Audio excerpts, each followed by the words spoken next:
नमस्कार मित्रमैत्रिणींनो, कॉर्नर कट्ट्यावर आपणा सर्वांचंच हार्दिक हार्दिक स्वागत. सखीनो, बौद्ध धम्मामध्ये प्रत्येक पौर्णिमेला अनन्यसाधारण असं महत्त्व असतं. प्रत्येक पौर्णिमा ही तथागतांच्या जीवनात काही ना काही घटना घेऊन येते. आता श्रावण पौर्णिमेला काय घटना घडली बरं? तर प्रसन्नचित नावाचा राजा राज्य करीत होता. त्यांच्या दरबारामध्ये गार्ग्य नावाचा पुरोहित लिपिकाचं काम करत असे. त्यांच्या पत्नीचं नाव होतं मंत्रायणी. या दोघांना एक सुपुत्र झाला. त्याचं नाव त्यांनी अहिंसक असं ठेवलं. अहिंसक हा कुशाग्र बुद्धीचा होता, बलवान होता, अगदी सदृढ बालक होतं. कालांतराने तो शाळेत जाण्या इतक्या वयाचा झाला आणि त्याच्या मातापित्यांनी त्याला तक्षशिला विद्यापीठामध्ये शिकण्यासाठी पाठवलं.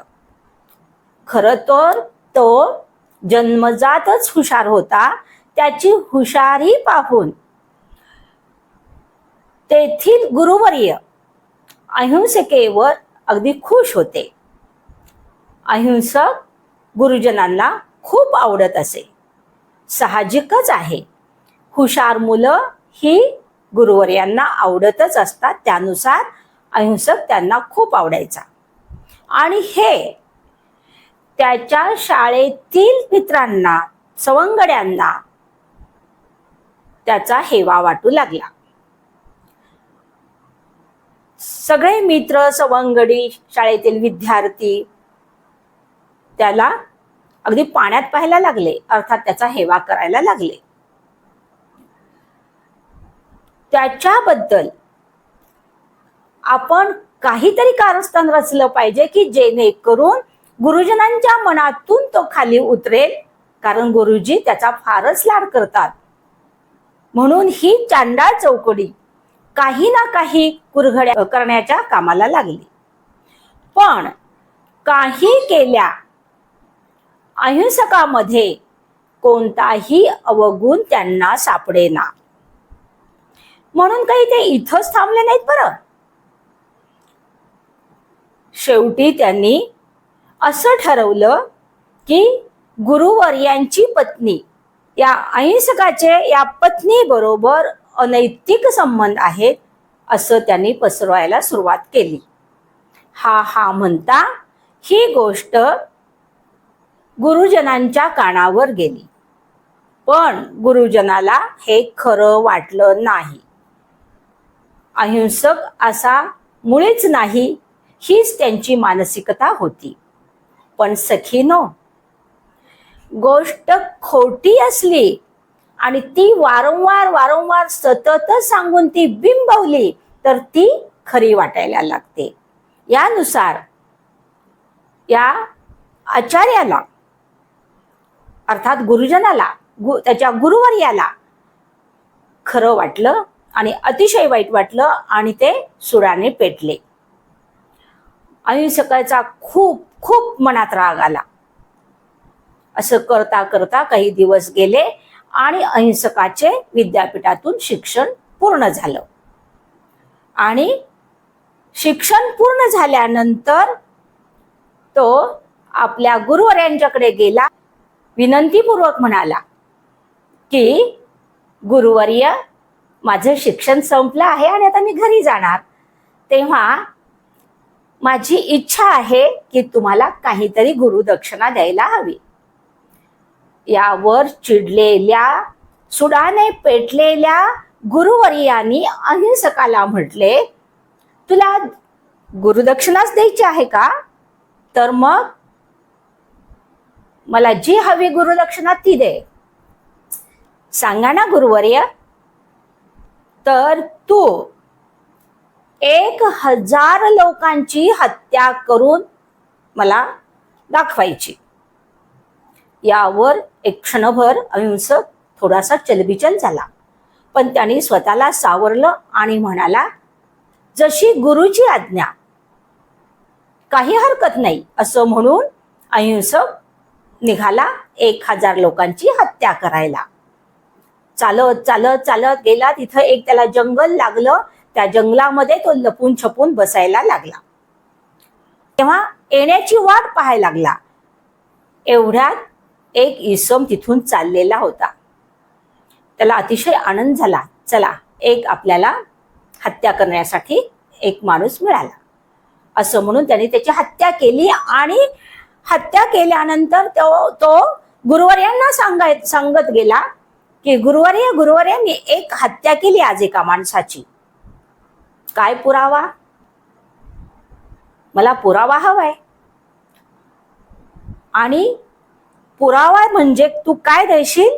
तर ज्याची हत्या केलेली आहे त्याची करंगळी कट करून आणायची आणि ती मला दाखवायची. असं म्हटल्याबरोबर परत तो जंगलात गेला. एक अशी दोरी घेतली आणि त्या दोरीमध्ये ती करंगळी ओवली, गुंफली आणि त्याची माळ केली आणि ती माळ त्यांनी त्याच्या गळ्यात घातली. झालं. दुसरा दिवस उजाडला.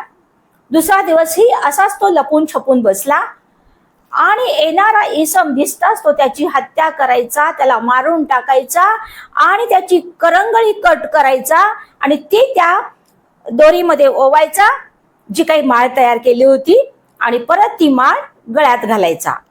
असा अनेक करंगळ्या त्यांनी त्या दोरीत ओवल्या. म्हणजे अनेकांची हत्या केली, करंगळी कट केली आणि ती गळ्यात घातली. यामुळं या अहिंसेला अंगुलीमाला हे नाव पडलं. असं करता करता बरेच दिवस झाले. त्या नगरातल्या लोकांमध्ये भीतीचं वातावरण निर्माण झालं. लोक घाबरायला लागले. रोज हत्या कशी होते? रोज कुणी ना कुणी मारलं कसं जातं? म्हणजे ह्या जंगलामध्ये कोणीतरी लपून बसलेला आहे आणि तोच हत्या करतोय, असं म्हणत सगळीकडे अगदी बातमी पसरली आणि सगळे लोक मिळून त्या नगरातील राजाकडे गेले, अर्थात प्रसेनजित राजाकडे गेले आणि म्हणाले, राजे साहेब, आपल्या इथे दररोज हत्या व्हायला लागलेली आहे. आम्ही भयभीत झालेले आहोत, आम्ही घाबरलेले आहोत.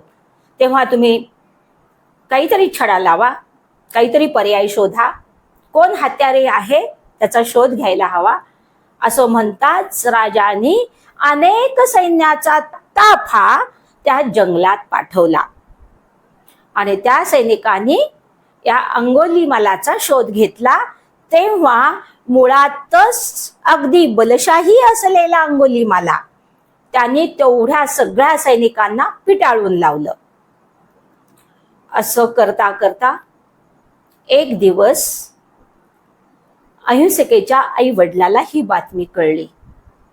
त्यांना खूप वाईट वाटलं. तेव्हा 999 करंगळीची माळ तयार झालेली होती. आणि मग एक दिवस तथागत गौतम बुद्ध त्याच वनामध्ये फेरफटका मारायला गेले, विहार करायला गेले. अंगावर चिवर परिधान केलेले, हातात भिक्षू पात्र घेतलेलं, अगदी शांत मुद्रेने झपाझप पाऊल टाकत ते निघाले असताना बऱ्याच लोकांनी त्यांना अडवलं. तथागत, तुम्ही या जंगलात विहार करायला जाऊ नका. तिथे कुणीतरी मारेकरी बसलेला आहे, तो हत्या करतोय. याकडं तथागतांनी दुर्लक्ष केलं. तथागतांनी आपलं चालणं चालू ठेवलं. त्या जंगलातून ते जाऊ लागले. झालं, त्यांना पाहताच या अहिंसकेला अतिशय आनंद झाला. चला, गुरुजनांनी सांगितलेलं, ह्या गुरुवर्यांनी सांगितलेलं आपल्याला की 1000 करंगळीची माळ मला आणून दाखवायची. त्यानुसार आता एक माणूस कोणीतरी आलेला आहे, त्याची मी हत्या करणार आणि ती एक करंगळी मिळाली का माझे 1000 करंगळ्या पूर्ण झाल्या. म्हणतो अतिशय आनंदात होता. आणि ते चालत असताना, तथागत चालत असताना तो त्यांचा पाठलाग करू लागला. अंगुलीमाला हे शांत मुद्रेने तथागत अगदी झपाझपा पावलं टाकत चालले होते. त्याच्या पाठीमाग हा धावत होता.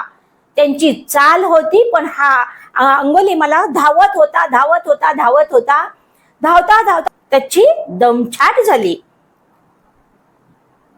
आणि तो रागाने वैतागाने म्हणाला, ए संन्याशा गोसावड्या, थांब. असं म्हणताच तथागत म्हणाले, अरे मी केव्हाच थांबलो आहे, तू कधी थांबशील? मी स्थिर आहे, तू अस्थिर आहे. तुझं मन चंचल आहे आणि जे तू काही करतोयस ना, लोकांची हत्या करतोयस, हे कसं पाप आहे हे त्यांनी अंगुलीमालाला समजावून सांगितलं, उपदेश केला.